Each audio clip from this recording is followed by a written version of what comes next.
Irmãos, eu convido você a abrir a sua Bíblia lá no livro de Tiago.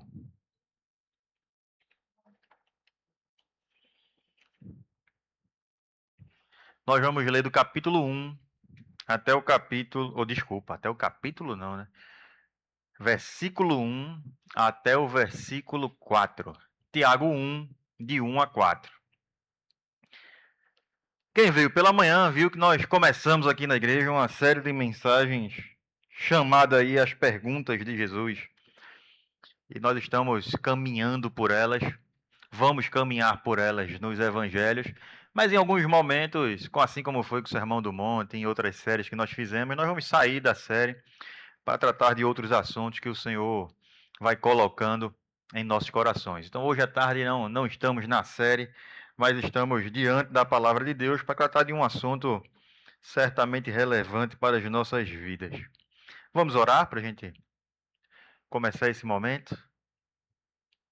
Senhor Deus, obrigado, Pai, mais uma vez por tua palavra. Nós te pedimos, Senhor, que teu Santo Espírito fale aos nossos corações, use esse momento, Senhor, para causar em nós aquilo que tu queres, Pai. Que a gente possa receber a tua palavra com alegria, que ela possa encontrar de fato lugar nas nossas mentes, nos nossos corações, apesar de mim, Pai. É o que nós te rogamos em nome de Jesus. Amém. Vamos ler, irmãos, Tiago 1, de 1 a 4.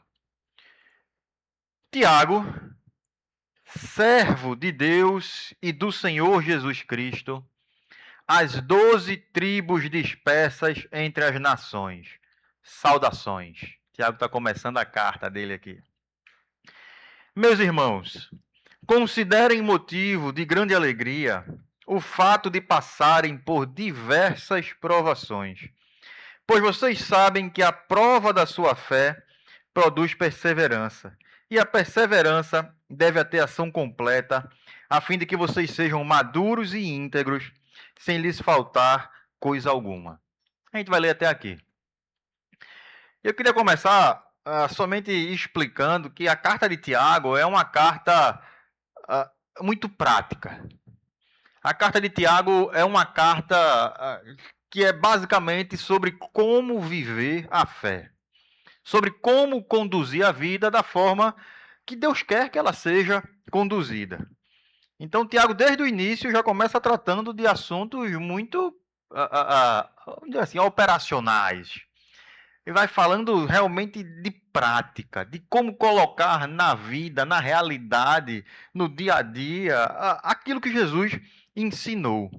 E ele vem falar na sua carta, então, sobre a maneira de falar, vem falar da nossa língua, vem falar sobre conflitos, vem falar sobre sofrimento, vem falar sobre doença, sabedoria, pobreza, riqueza, sobre como planejar, como fazer planos e sobre diversas outras questões que fazem parte da vida. Há quem diga que boa parte de Tiago é uma aplicação prática, né, do Sermão do Monte. E depois da nossa caminhada no Sermão do Monte, deixo a você o estímulo a ler mais uma vez a carta de Tiago. Se você nunca leu, você parar para se debruçar sobre ela. É pequenininha, tem 5 capítulos. Se você ler um capítulo por semana aí, em uma semana, de segunda a sexta, você conclui. Fica aí a dica. Mas é uma carta muito rica, como tudo, óbvio, nas escrituras. E ela foi escrita, segundo os estudiosos, muito provavelmente entre 10 e 15 anos depois da morte e ressurreição de Jesus. Isso é extraordinário. É um texto muito perto de Jesus ali. A gente está diante de um conteúdo inspirado por Deus, mas escrito por alguém que conviveu com Jesus e que pouco tempo depois da ressurreição de Jesus já escreveu ensinando para a igreja, para aqueles que seguiam Jesus, como é que deveria ser a vida para que aquilo que Jesus ensinou fosse vivido. Como é que se vive os ensinos de Jesus? Mas quem era Tiago? Tiago era meio-irmão de Jesus. Ele era filho de Maria e José. Eu vou deixar aqui uma interrogação. Se era filho de Maria e José, por que era meio-irmão de Jesus? Porque Jesus era filho de José? Não, tá aí, ó. Ele era irmão de Jesus na parte de Maria, né? Tiago era irmão de Jesus. E isso está lá em Mateus 13. Mateus 13, a gente vai encontrar essa informação lá. Mateus nos dizendo: tendo terminado de contar essas parábolas, Jesus saiu dali. Chegando à sua cidade, começou a ensinar o povo na sinagoga. Todos ficaram admirados e perguntavam: de onde vem essa sabedoria e estes poderes miraculosos? Não é esse aí o filho do carpinteiro? O nome da sua mãe não é Maria? Não são seus irmãos Tiago, José, Simão e Judas? Esse é o Tiago que escreveu esse texto que nós acabamos de ler. Tiago é esse irmão de Jesus que cresceu com Jesus, conviveu com Jesus e conheceu Jesus de uma forma, provavelmente, que poucas pessoas conheceram. E é interessante que, apesar disso, Tiago inicialmente não acreditava em Jesus. Você vai ver isso lá em João 7,5. Se você quiser anotar para depois confirmar isso aí, você vai ter a confirmação, que diz lá que nem os irmãos de Jesus criam nele. E a gente não sabe exatamente quando foi que isso mudou. Quando foi que Tiago começou a crer, quando foi que isso aconteceu. Mas nós sabemos que Jesus depois apareceu pessoalmente a Tiago, depois da ressurreição. Está lá em 1 Coríntios 15, 7. Paulo diz que Jesus apareceu a algumas pessoas, ressurreto, e depois apareceu a Tiago. E então a todos os apóstolos, aos outros apóstolos. Depois disso, continuando aqui, quem é Tiago? Tiago aparece em vários outros momentos importantes da história da igreja. A gente vê nas escrituras que Paulo se encontrou com ele. E Paulo, quando relata esse encontro, chama Tiago de apóstolo. Desde que não se encontrou com nenhum dos outros apóstolos, a não ser Tiago, apóstolo. Está lá em Gálatas 1,19. A gente vê lá em Atos 15 que Tiago tinha uma posição de liderança na igreja. Estava tendo uma discussão, e ali houve o primeiro concílio, né? Lá em Jerusalém, juntaram-se os líderes para decidir questões importantes da fé da igreja. E a gente vê Tiago atuando ali como quem estava liderando, dando a palavra sobre aquele assunto. Em Gálatas 2,9, Tiago é chamado, juntamente com Pedro e com João, de uma das colunas da igreja. Tiago, Pedro e João, colunas da igreja. Veja a importância de Tiago. Tiago era, então, uma pessoa conhecida, respeitada, importante, proeminente. Apesar disso, como é que ele inicia a sua carta? Como é que ele se apresenta? Veja o versículo 1 que a gente leu. Tiago começa se apresentando. Tiago, servo de Deus e do Senhor Jesus Cristo. Essa apresentação de Tiago não é só uma formalidade, não. Essa apresentação de Tiago mostra a partir de qual identidade ele olha para a própria vida. E também para os assuntos que ele vai falar em seguida, que a gente leu há pouco, inclusive sobre provações. Quando Tiago se chama aqui de servo, a palavra que ele está utilizando no grego é a palavra doulos. Doulos de Deus e do Senhor Jesus Cristo. Em muitas versões da Bíblia, como a gente leu aqui na NVI, essa palavra foi traduzida como servo. Mas a ideia é muito mais forte que isso. A ideia vai muito além do que esse entendimento que a gente tem hoje, inclusive, sobre servo. Servo tem mais a ver com com o empregado, com o ajudante, com alguém que presta alguns serviços quando é demandado. A palavra, ela tem um significado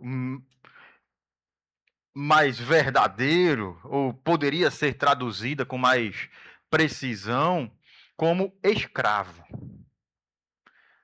E Tiago está usando nesse sentido. Tiago está escrevendo: Tiago, escravo de Deus e do Senhor Jesus Cristo.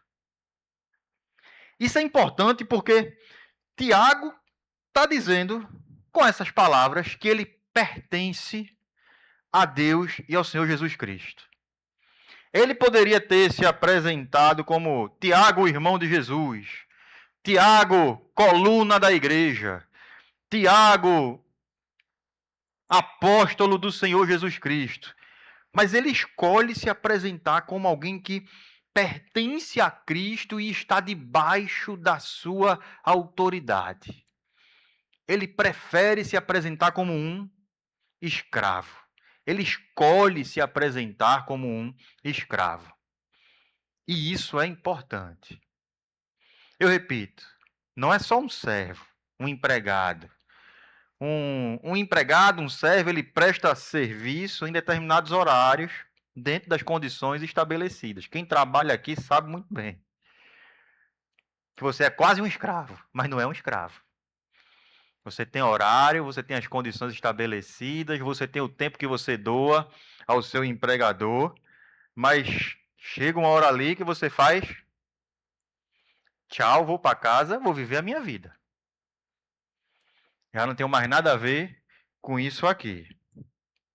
O escravo, entretanto, não tem isso. O escravo, ele pertence ao seu senhor.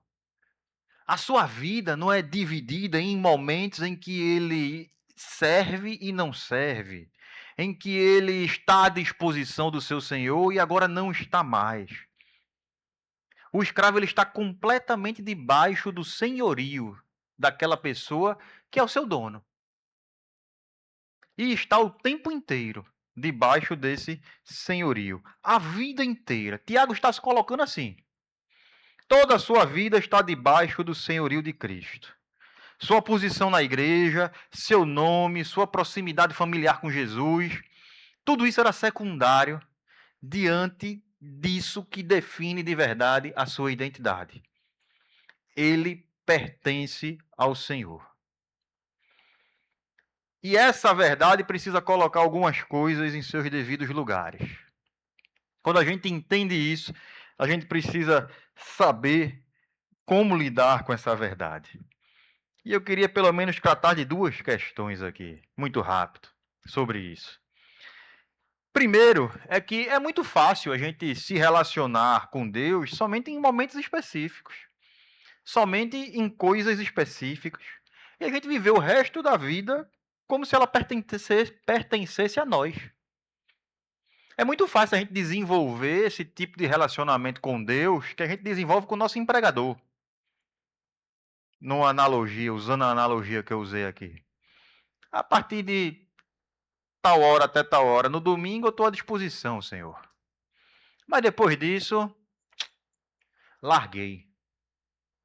É minha vida. Espera que daqui a pouco eu vou dar o expediente de novo. Por enquanto, eu sou o dono do relógio. Eu sou o dono da agenda. É fácil a gente viver a vida dessa forma, separando um tempo para Deus, uma atividade para Deus, um dia para Deus, mas a gente ir conduzindo outras áreas, outras situações, outras questões, nossos planos, nosso dinheiro, nossas decisões, nossa vida, como se Ele não fosse Senhor sobre tudo isso também. Em alguns momentos até a gente inverte as posições, né? A gente começa a tratar Deus como se Ele fosse nosso servo. A gente quer que tudo esteja disponível para que Ele atenda às nossas demandas, confirme nossos planos, retire da nossa vida, do nosso caminho, tudo aquilo que está causando desconforto, porque eu estou te servindo. Cadê minha contraprestação? Eu estou te dando aqui meus domingos, de manhã e de tarde, estou te dando 3 horas por dia. Cadê? Eu quero o pagamento disso. Me dê. Mas Tiago começa desfazendo tudo isso. E eu repito e vou repetir várias vezes aqui. Tiago deixa muito claro que Deus é o Senhor e que nós pertencemos a Ele. Nós pertencemos a Deus e por isso nós devemos viver para Ele, viver debaixo da Sua vontade, viver para a Sua glória. E se é assim, tudo o que nós somos, tudo o que nós temos, tudo o que nós fazemos, pertence também ao Senhor. Não há momentos em que as coisas pertencem a Deus na minha vida e momentos que não pertencem. Não há coisas que pertencem a Deus na minha vida e coisas que não pertencem. Tudo pertence ao Senhor. E tudo pode ser vivido nessa perspectiva. Mas tem uma segunda questão aqui, que é importante e que geralmente as pessoas se esquecem quando tratam desse termo escravo ou quando trata dessa relação de identidade que é apresentada nas Escrituras. Pertencer a Cristo não significa somente isso. Não significa somente estar debaixo da sua autoridade, a seu serviço. Pertencer a Cristo significa também estar debaixo do seu cuidado. Você consegue perceber isso? Se Ele é o Senhor, se nossa identidade é de escravo porque nós pertencemos a Ele, quer dizer que Ele é nosso dono. Às vezes a gente fala isso só como peso, só olhando o que a gente precisa fazer por conta disso. Mas quando a Bíblia apresenta essa identidade para a gente, também está mostrando como Deus se importa com a gente. Está mostrando que a gente está aqui na mão dele. E que ele segura. E que nada vai tirar a gente da mão dele. Porque nós não pertencemos a um Senhor cruel. Não pertencemos a um Senhor indiferente.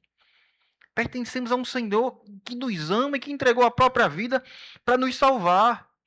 Esse que é Senhor sobre tudo, que é Senhor sobre nossas vidas, que é o Senhor que governa, também é o dono dos meus dias. Também me sustenta, provê, conduz, salva. Desculpe a analogia que eu vou fazer agora, não é muito boa, mas eu vou fazer. Hoje de tarde, eu acabei de adotar um gato. Acabamos de adotar um gato. Sim, tem um gato lá em casa agora. Esse gato foi abandonado em algum lugar, maltratado, esquecido. A analogia é péssima, mas eu não consegui não pensar nisso quando estava com o gatinho no colo, sabendo que ele tinha sofrido. E a gente comprando cama e não sei o que, e não sei o que, e não sei o que pro gato. E olhando, rapaz, como a gente tá cuidando desse gato, né? Finalmente. Aí sabe por quê? Porque agora aquele gato ali, a gente é o dono dele. Ele pertence a gente. Se ele me pertence, eu vou cuidar. Dá pra entender o que eu tô querendo dizer? Pode soar estranho. Mas Deus pegou você, feito um gatinho perdido na rua, sofrido, sujo, cheio de doença. E ele levou você, limpou, restaurou, cuidou e diz: agora é meu. Sou eu que cuido, sou eu que vou dar descanso, sou eu que vou dar alimento, sou eu que vou garantir as noites. Não está mais perdido por aí, não. Agora é meu. Consegue entender essa relação também que Deus tem com a gente? Quando a gente está usando esse termo escravo, às vezes a gente só olha de uma forma que só vê um lado que é verdadeiro. Mas a gente se esquece que Cristo nos comprou. E nos comprou com seu sangue. Pagou um alto preço. Operou a redenção. Sabe o que é redenção, que dá nome à nossa igreja? Era o ato de alguém comprar a liberdade de outro. O ato de comprar a liberdade de um escravo. Pagar o preço pela liberdade de alguém. Comprar a liberdade de alguém. Cristo comprou nossa liberdade da escravidão do pecado para nos guardar com Ele, nas mãos dEle, sendo cuidados por Ele. E isso é maravilhoso. Pertencer a Ele, portanto, significa também que nossas vidas estão nas suas mãos. Mas isso não quer dizer que a gente vai agora começar a compreender todos os caminhos pelos quais Ele nos conduz, não. E é por isso que Tiago vai começar a tratar de algumas questões um pouco mais difíceis aqui. Mas significa que mesmo quando a gente não compreende, mesmo quando a gente não entende, mesmo quando a gente não sabe, mesmo quando está doendo, nós continuamos pertencendo a Ele. Nós continuamos debaixo do cuidado dEle. Continuamos sendo cuidados, acompanhados. As provações das nossas vidas não acontecem porque nós fomos abandonados pelo nosso Senhor, não. Porque Ele se esqueceu, porque Ele olhou para o lado, porque Ele resolveu caminhar em outra direção. Não. As provações acontecem na vida de pessoas que pertencem a Deus e continuam pertencendo. E o Senhor continua cuidando e conduzindo os seus, mesmo quando os caminhos são difíceis. São difíceis, inclusive, de serem compreendidos. E é por isso que Tiago vai nos apresentar essa realidade. E vai nos dizer, nos versículos 2 a 4: Meus irmãos, considerem motivo de grande alegria o fato de passarem por diversas provações. Pois vocês sabem que a prova da sua fé produz perseverança. E a perseverança deve ter ação completa, a fim de que vocês sejam maduros e íntegros, sem lhes faltar coisa alguma. Tiago começa esse trecho dando uma tarefa bem difícil, né? Considerar motivo de grande alegria o fato de passarmos por provações. Antes da gente tratar da alegria, eu queria que você notasse algo importante, no entanto. Tiago não diz: considerem motivo de grande alegria caso passem por alguma provação, não. Ele diz: quando passarem. As provações, elas são a realidade da vida. Elas vão acontecer. Nós vamos passar por provações. O fato de uma pessoa pertencer a Cristo, o fato de uma pessoa ser cristã, o fato de uma pessoa ter recebido Cristo como seu Salvador, não a livrará das dores desse mundo, de todas as dores desse mundo. Não a livrará das provações, não a livrará das perdas, não a livrará sempre das doenças, das frustrações, dos momentos difíceis, das circunstâncias em que a sua fé vai ser colocada à prova. As provações são compatíveis com a vida com Cristo. As provações são compatíveis com a fé cristã. Jesus não prometeu que os seus discípulos viveriam sem provações. Então a questão não é se passaremos por provações, mas como passaremos por elas. E Tiago nos chama a olhar para esses momentos sob uma determinada perspectiva aqui.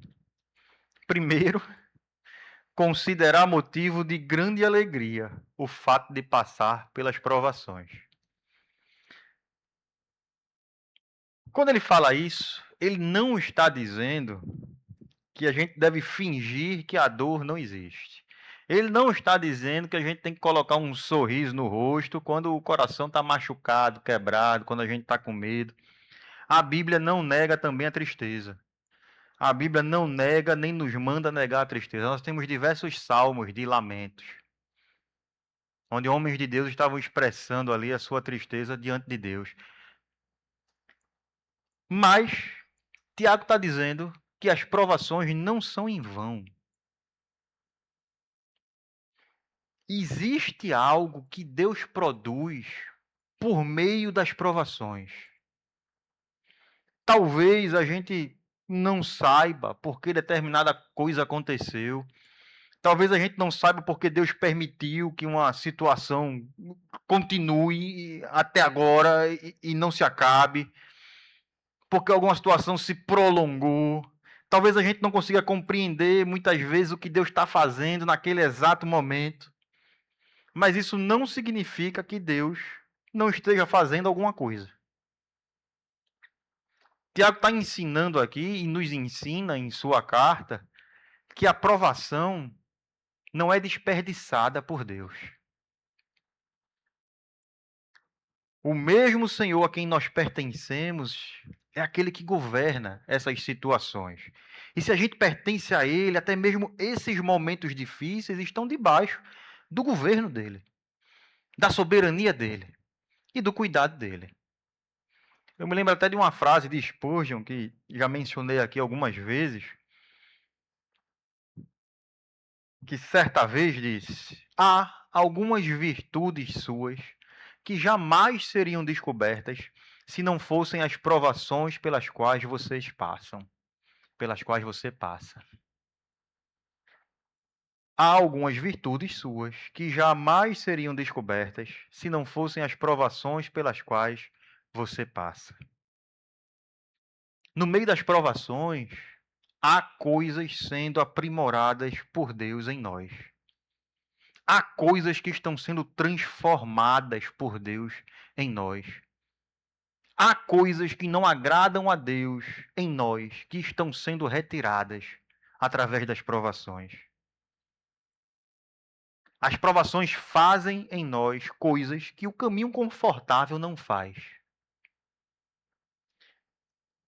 Por isso é que a gente deve ter alegria. Não é aquele momento de riso simplesmente no meio da dor, mas é conseguir entender o propósito, ou buscar entender o propósito e ter a confiança de que o Senhor está agindo, que o Senhor está cuidando, que o Senhor está presente. E é por isso que Tiago diz também que a prova da nossa fé produz perseverança. Perseverança não significa não sentir dor, não ter medo, não se cansar. Significa continuar confiando em Deus e caminhando com Ele, mesmo quando a gente está em meio à dor. Mesmo quando a gente não tem todas as respostas. Mesmo quando a gente está cansado, abatido e a gente não sabe o que fazer.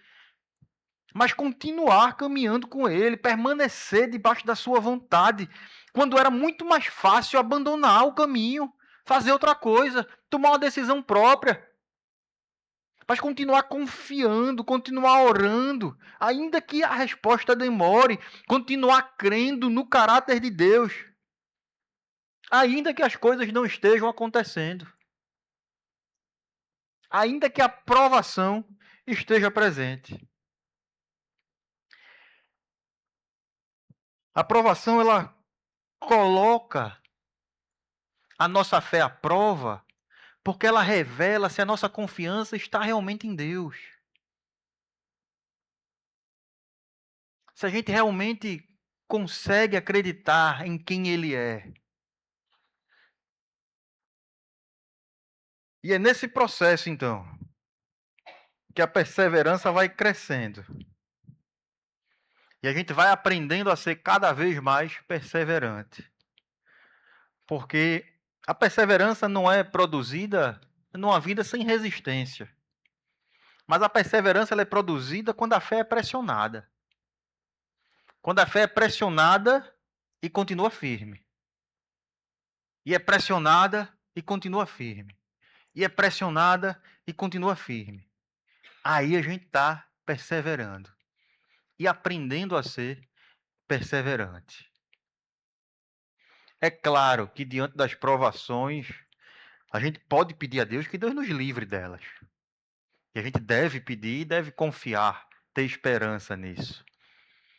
É claro que diante de uma doença, a gente deve orar por cura e esperar que Deus haja, confiar que Deus pode agir.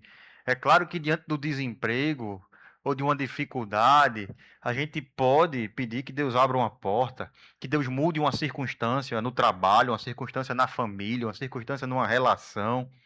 Não tem nada de errado nisso. A gente não precisa ficar desejando o sofrimento, não. Mas nem sempre o cuidado de Deus se manifesta removendo imediatamente aquilo que nos faz sofrer. Às vezes, o cuidado de Deus se revela justamente permitindo aquela experiência,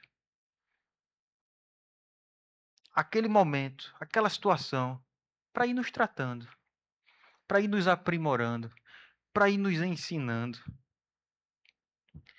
Em alguns momentos, Deus cuida assim da gente, livrando a gente da provação. Mas em vários outros, Deus cuida da gente, sustentando a gente na provação. Às vezes ele vai mudar as circunstâncias. E às vezes ele usa as circunstâncias para mudar a gente. E no meio de tudo isso, o que a gente precisa é perseverar, manter a fé, continuar olhando para o Senhor, confiando, caminhando com Ele. A gente não pode concluir que Deus deixou de cuidar da gente porque a dificuldade permaneceu, se prolongou, porque aconteceu a dor que a gente não esperava, não. O cuidado de Deus ele não se manifesta somente dessa forma, impedindo a dificuldade, mas quando ele permanece conosco na dificuldade. Talvez você esteja orando para que Deus tire você de uma determinada situação. Continue orando. Talvez você esteja orando para que Deus mude algo que aconteceu. Continue orando. Talvez você esteja orando esperando alguma coisa importante acontecer para transformar os seus dias. Continue orando e continue crendo. Persevere. Mantenha a fé. Mas enquanto a resposta não chega, se lembre de que você pertence a Ele. E aquele que pertence a Cristo nunca atravessa a provação abandonado. Nunca.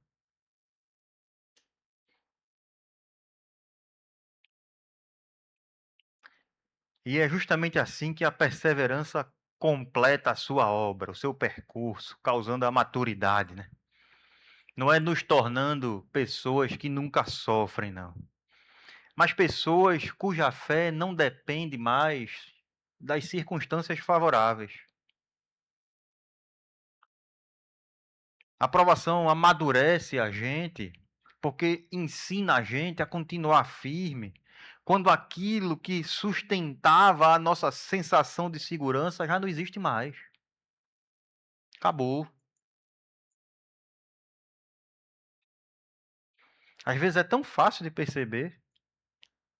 A gente se sente tão seguro com um determinado emprego. Só um exemplo simples. E a gente perde o emprego. Qual é a sensação que a gente tem? Acabou. Vai dar tudo errado. Não sei mais o que fazer. Que provação.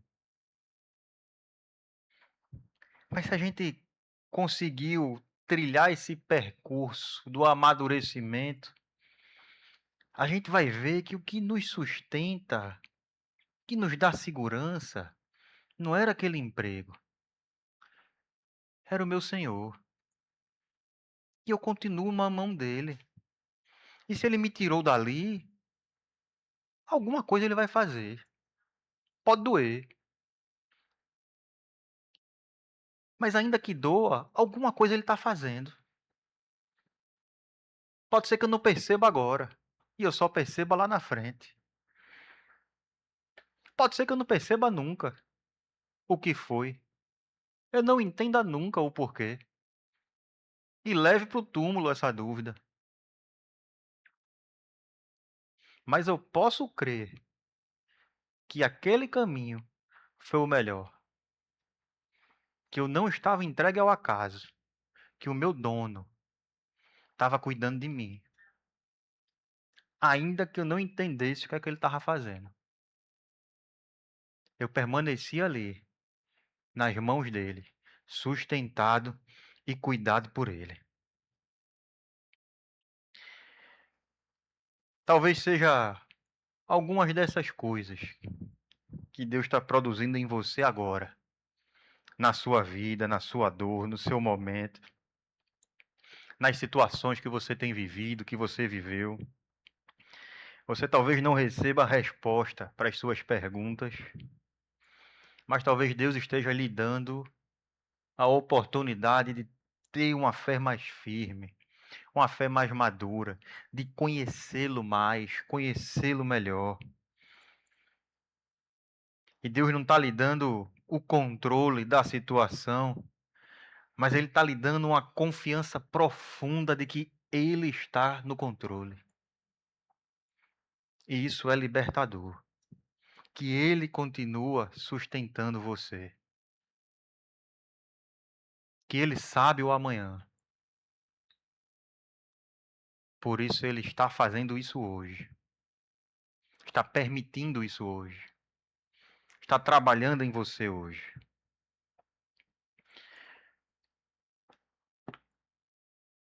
Irmãos, de manhã eu demorei demais, hoje de noite eu fui mais curto. Mas encerrando, eu gostaria de repetir algumas coisas importantes para a gente guardar de fato no nosso coração. A vida cristã tem provações, mas ela não significa que Deus nos abandonou. Nunca se esqueça disso. É uma verdade tão simples, mas que é fácil a gente se esquecer.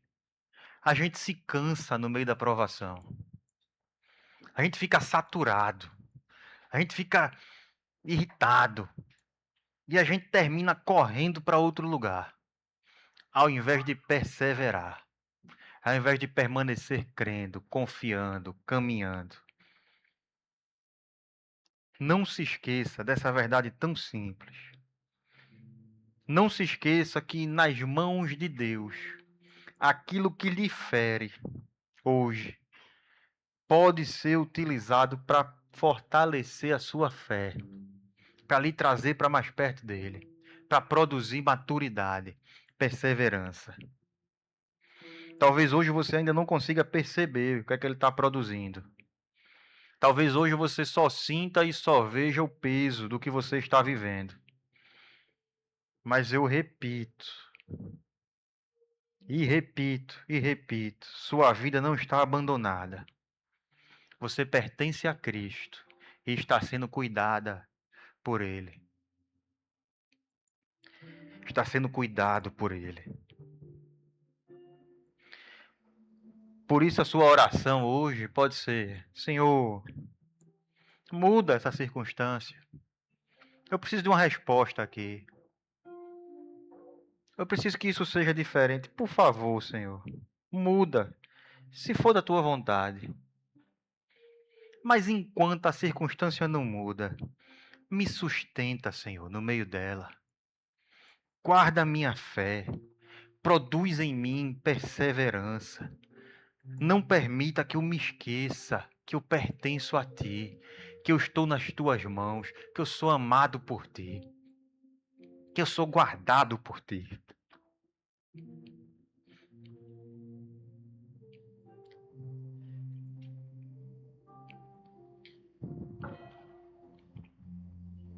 As verdades mais profundas de Deus são as mais simples nas Escrituras. o que eu queria muito para cada um de nós da redenção era tão somente a gente entender, desfrutar da grandeza do amor de Deus, entender quão bom Ele é, e ter isso tão arraigado no coração que a gente consegue descansar, mesmo quando tudo parece dar errado. Ele continua sendo bom, continua cuidando, continua agindo, continua fazendo com que todas as coisas contribuam para o bem daqueles que amam a Deus. E a gente consiga se deleitar em quem Ele é e amar cada vez mais a Ele, por reconhecer a grandeza do seu amor, o poder do seu amor. É tão simples. Busque isso. Descanse nisso. Não descanse em ter as circunstâncias resolvidas, não. Consegue perceber esse deslocamento do coração que a gente precisa fazer? A gente espera o descanso na resolução das circunstâncias. E eu me lembro de uma coisa que Jesus disse: deixo-vos a minha paz. A minha paz eu dou a vocês. Mas eu não dou como o mundo dá. Sabe qual é a paz que o mundo dá? É a paz das questões solucionadas. É olhar para as coisas dessa vida e conseguir organizar o que está fora do lugar. É aquela paz que a gente sente quando a gente está querendo tomar o controle de tudo e a gente consegue colocar cada coisa em seu lugar, consegue organizar a agenda, consegue pagar as contas, consegue ajustar as emoções, consegue controlar o comportamento, consegue, a gente olha e faz, agora sim, está tudo no lugar, estou em paz. Essa é a paz que o mundo dá. Jesus não dá só essa paz, não. Jesus não dá a paz como o mundo dá, não. Jesus dá uma paz que está presente no meio da provação. Jesus dá uma paz que está presente quando as coisas estão desorganizadas, quando as coisas estão fora de controle, quando as emoções estão desajustadas, quando a gente não sabe o que fazer, quando a gente olha para frente e não vê um caminho. Ainda assim a gente pode olhar para Ele e ter paz. Olhar para Ele e saber, eu pertenço a Ti. Então eu vou descansar. Eu sei que Tu estás fazendo alguma coisa, porque eu sou Teu.